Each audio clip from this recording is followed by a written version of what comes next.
All right. Welcome. We're back for another episode of Freedom Friday. What do you got for us today? Today I thought we'd talk a little bit about hormones. Hormones are those little chemical messengers in our body that every cell produces to some degree as a means of communicating with other cells, and especially your brain. Hormones determine how we feel, energy levels, our resistance to disease, our ability to fight infection, and a whole lot of different things. But there's many glands, but I think I'd like to focus on the thyroid gland today. Thyroid is a little gland that's at the base of your neck, and it is one of its hormones is the one that determines energy levels in your cell, your metabolic rate. And when your thyroid hormone levels are not sufficient, or that your body is not responding in a normal way to the hormone that's there, then you won't feel well. And unfortunately, 50 years ago, low thyroid was pretty much a clinical diagnosis. But in about 1970, someone discovered thyroid stimulating hormone. And then all of a sudden we had a laboratory test that took the place of a clinical examination and a good history to determine whether or not you needed thyroid. And of course, the pharmaceutical industry jumped on this,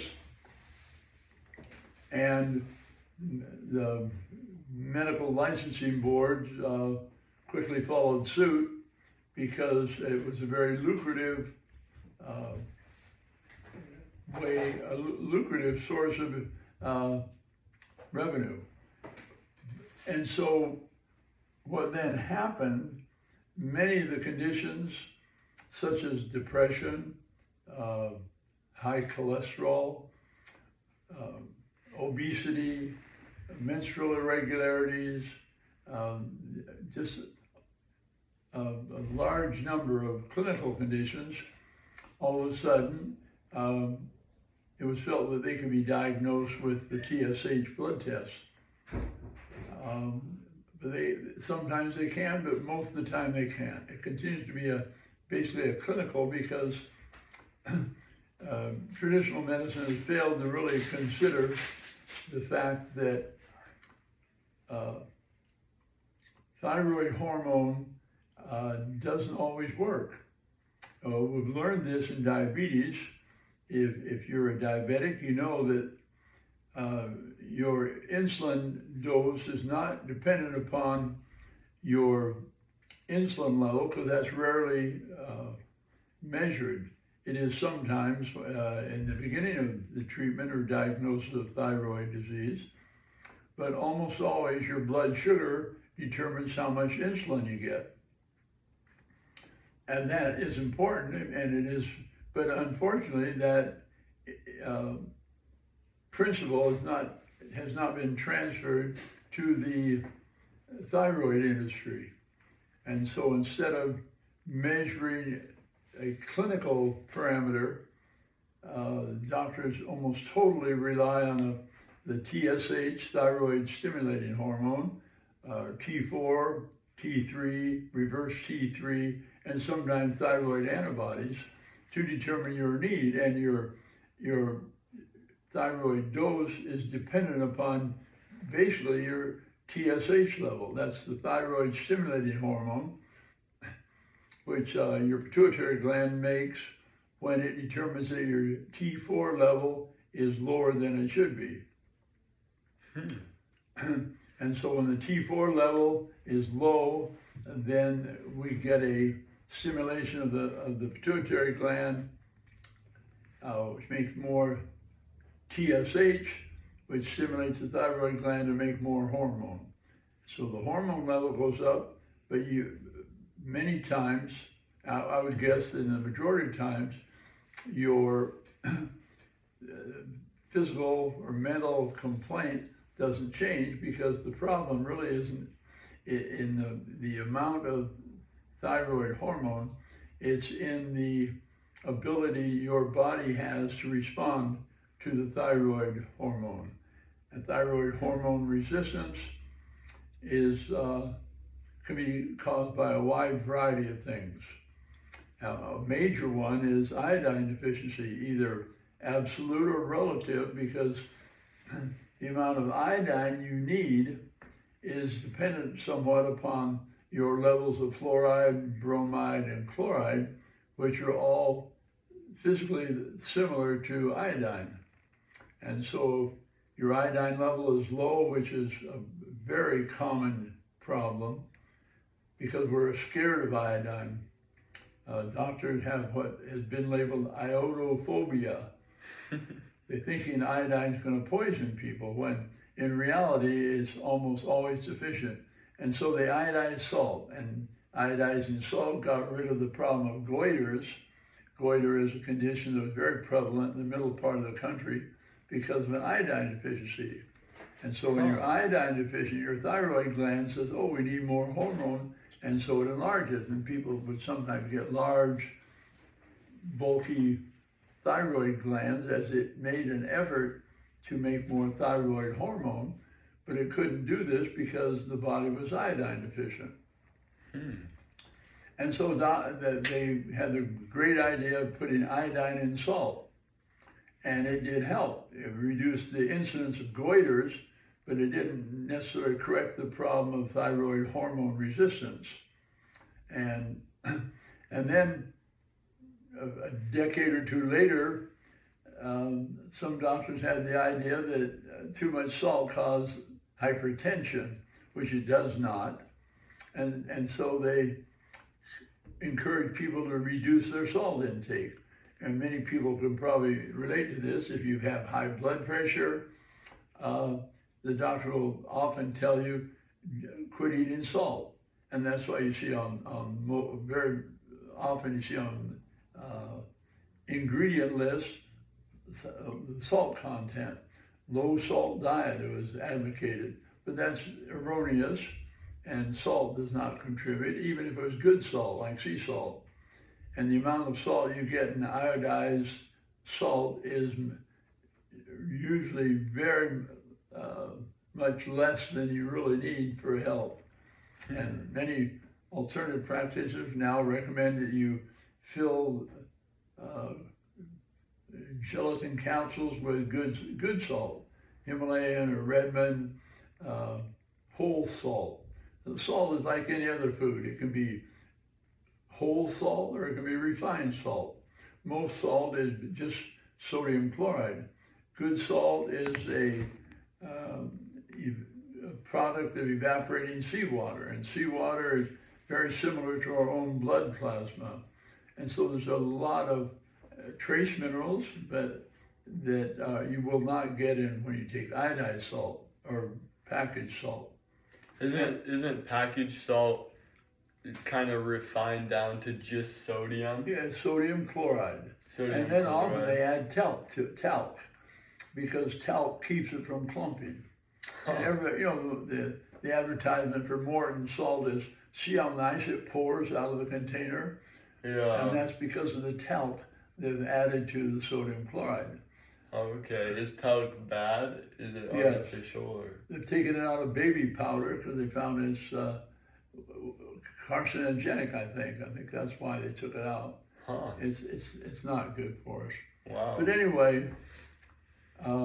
Did you explain, Grandpa, why some people are resistant to thyroid? Well, yeah, since you asked that question, we may have to break this up into a couple. There's a whole lot of things. Thyroid hormone resistance could be because we get bromide, chloride, and fluoride in very large quantities.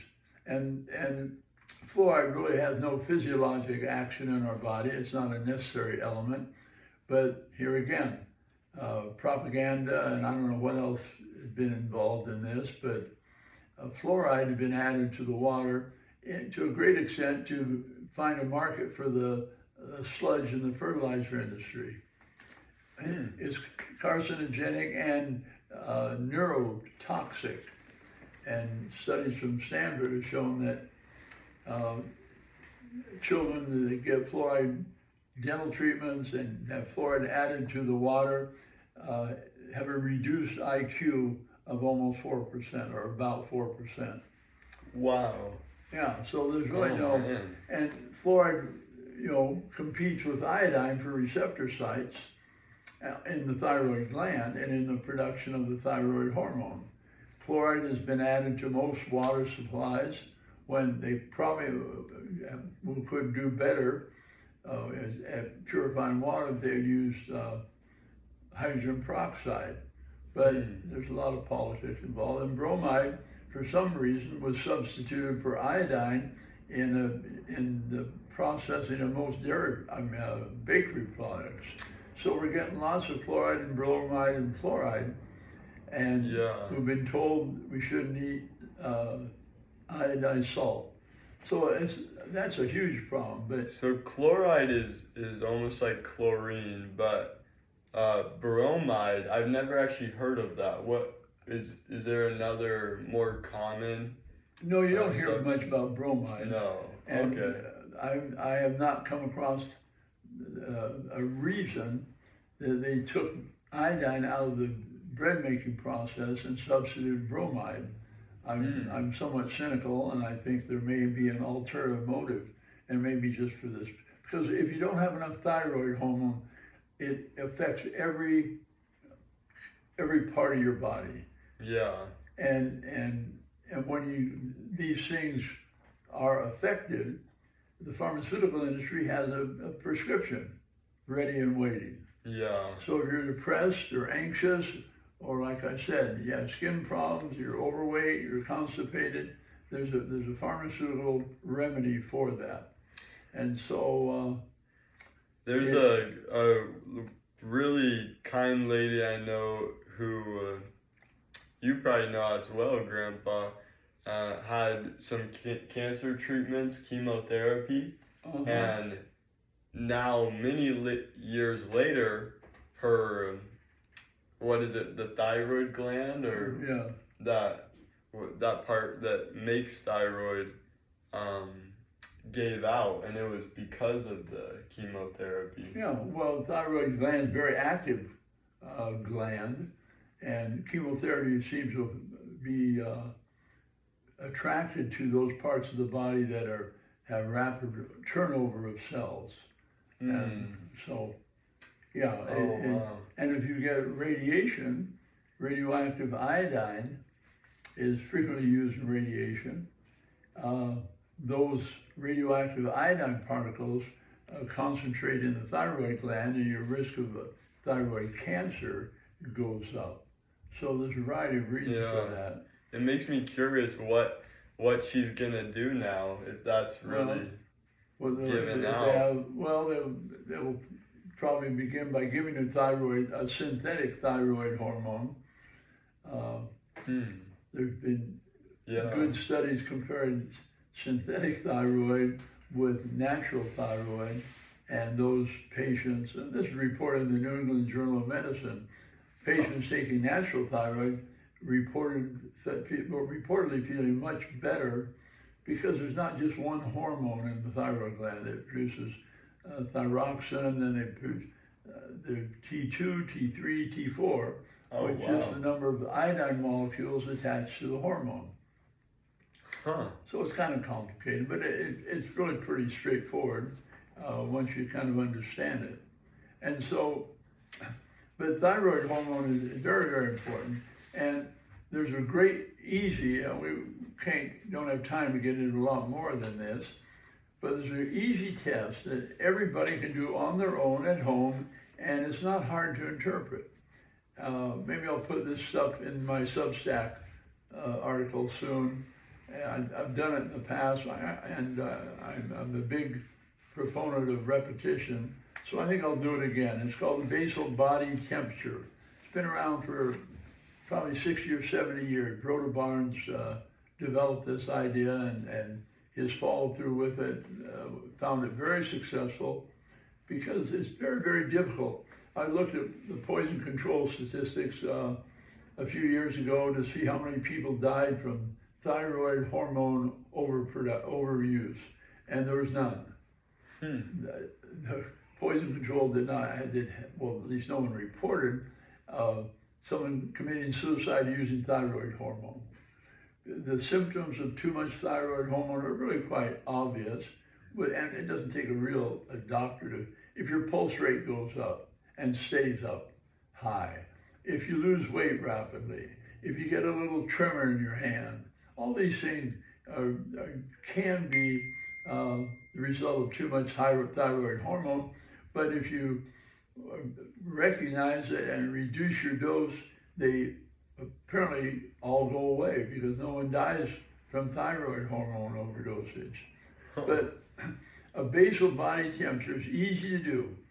And it's just, when you put a thermometer in your armpit first thing in the morning before you get out of bed and take your temperature. Your temperature should be approximately 98 degrees under those circumstances.